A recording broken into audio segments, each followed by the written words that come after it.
Assalamualaikum warahmatullahi wabarakatuh. Halo semuanya, perkenalkan nama saya Andini Fediastuti dengan NIM 43220120062 dari program studi S1 Akuntansi di Universitas Mercu Buana. Pada kesempatan kali ini, saya akan mempresentasikan suatu topik permasalahan otonomi daerah dan juga hubungan kebijakan percepatan pembangunan di Indonesia dalam menghadapi globalisasi ekonomi. Video ini ditujukan untuk memenuhi tugas besar 2 mata kuliah Perekonomian Indonesia dengan dosen pengampu Ibu Rike Permanasari, SE MAK. Masuk pada pembahasan yang pertama, yaitu materi di CPMK 4 dengan judul Masalah Otonomi Daerah serta Kebijakan yang dilakukan oleh pemerintah. Apa itu otonomi daerah?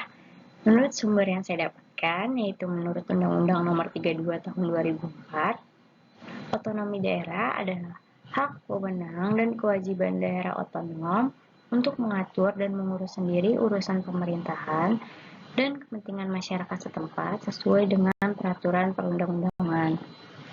Kewenangan mengatur dan mengurus sendiri rumah tangga daerah di negara kesatuan pemerintahan, kecuali beberapa urusan yang dipegang oleh pemerintah pusat, seperti hubungan luar negeri, pengadilan, moneter dan keuangan, pertahanan dan keamanan.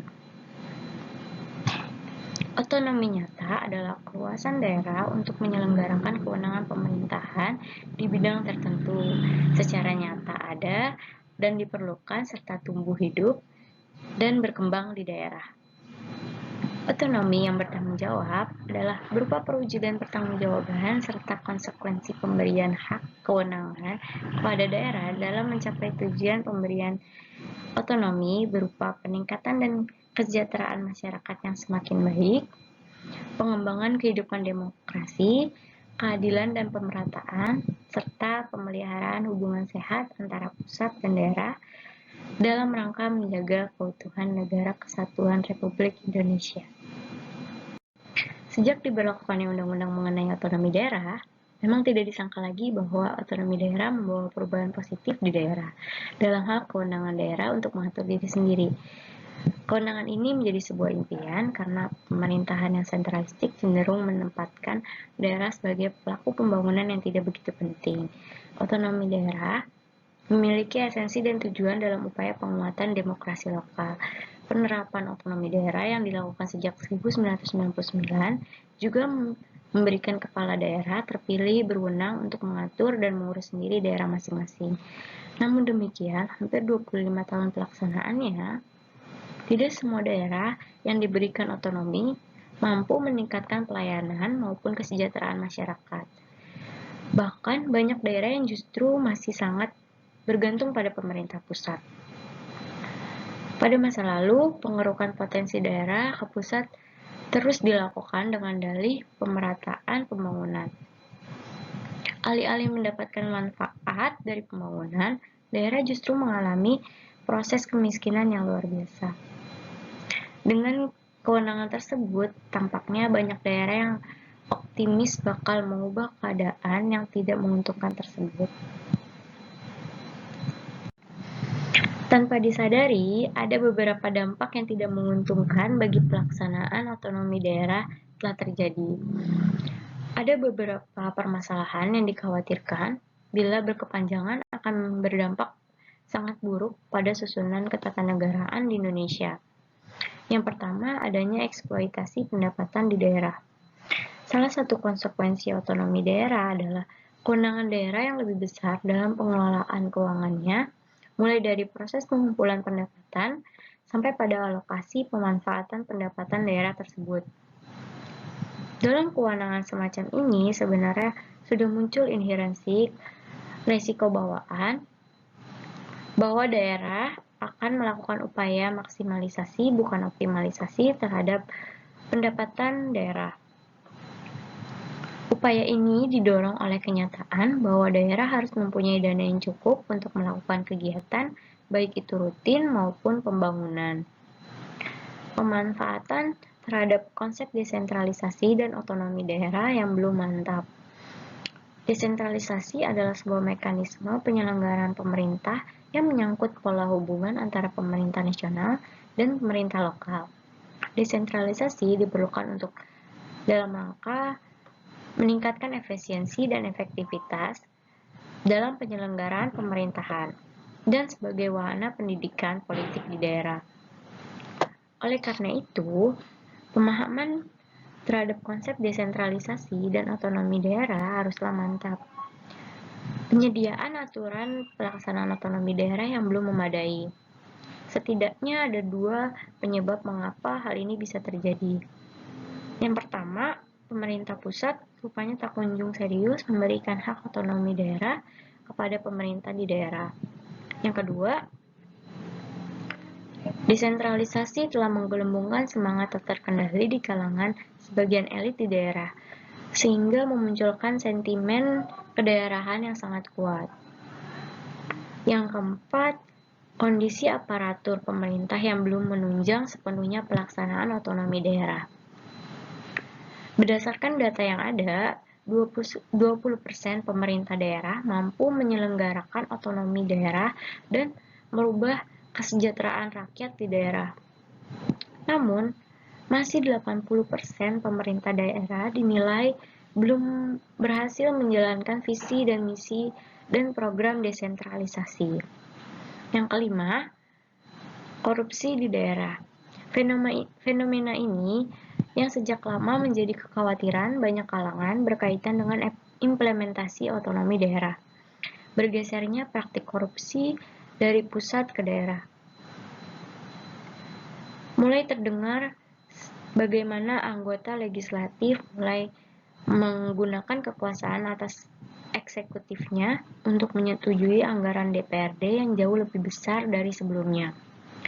Yang keenam, adanya potensi munculnya konflik antar daerah.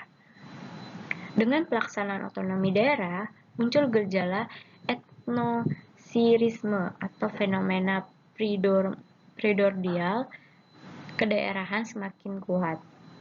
Indikasi etnosirisme ini terlihat dalam beberapa kebijakan di daerah yang menyangkut pemekaran daerah, pemilihan kepala daerah, rekrutmen birokrasi lokal, dan pembuatan kebijakan lainnya. Lalu, apa solusi permasalahannya?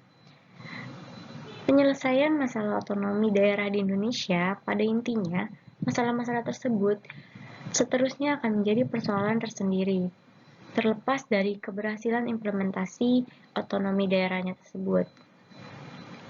Solusinya adalah, yang pertama, membuat master plan pembangunan nasional. Yang kedua, memperkuat peranan di daerah.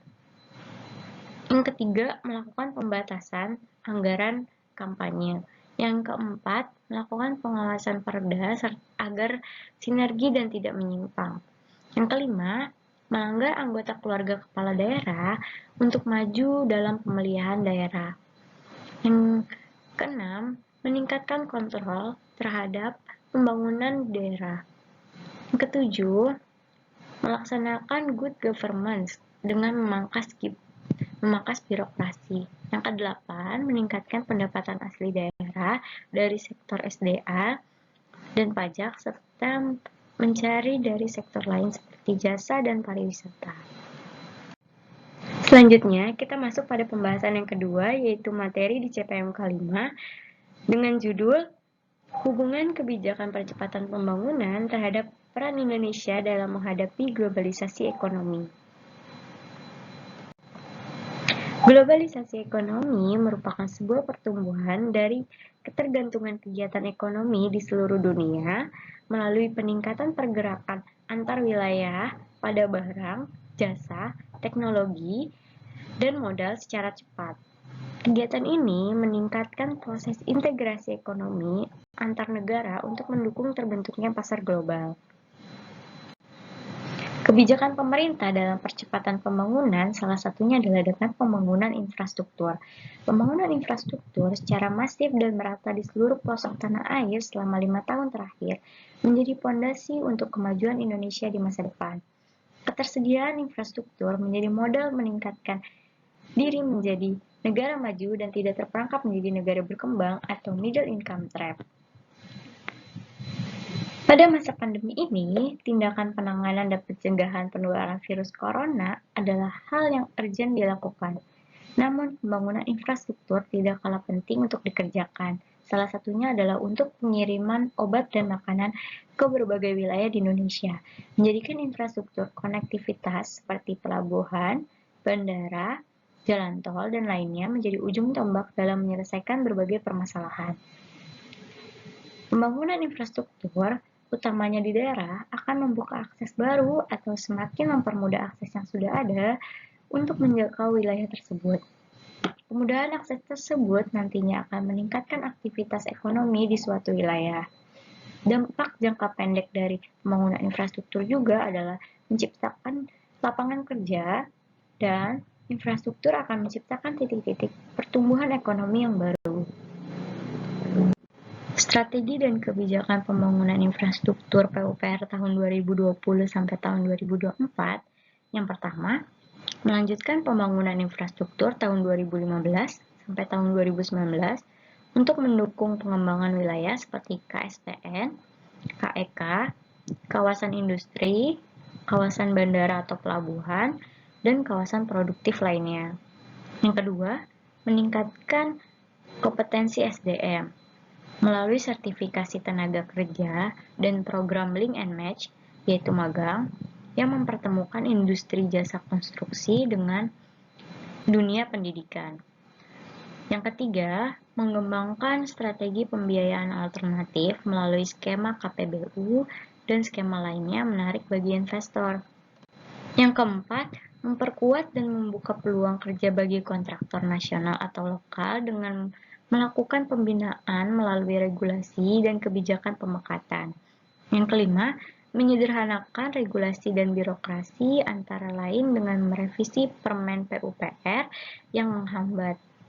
Yang keenam, mempercepat pengadaan barang dan jasa atau lelang dini agar infrastruktur diselesaikan tepat waktu dan dengan tetap menjaga kualitas konstruksi. Demikian pemaparan pembahasan dalam video saya kali ini. Semoga dapat berguna bagi teman-teman semua. Saya memohon maaf apabila terdapat kesalahan dan ketidaksempurnaan dalam penyampaian video ini. Akhir kata, saya ucapkan terima kasih. Wassalamualaikum warahmatullahi wabarakatuh.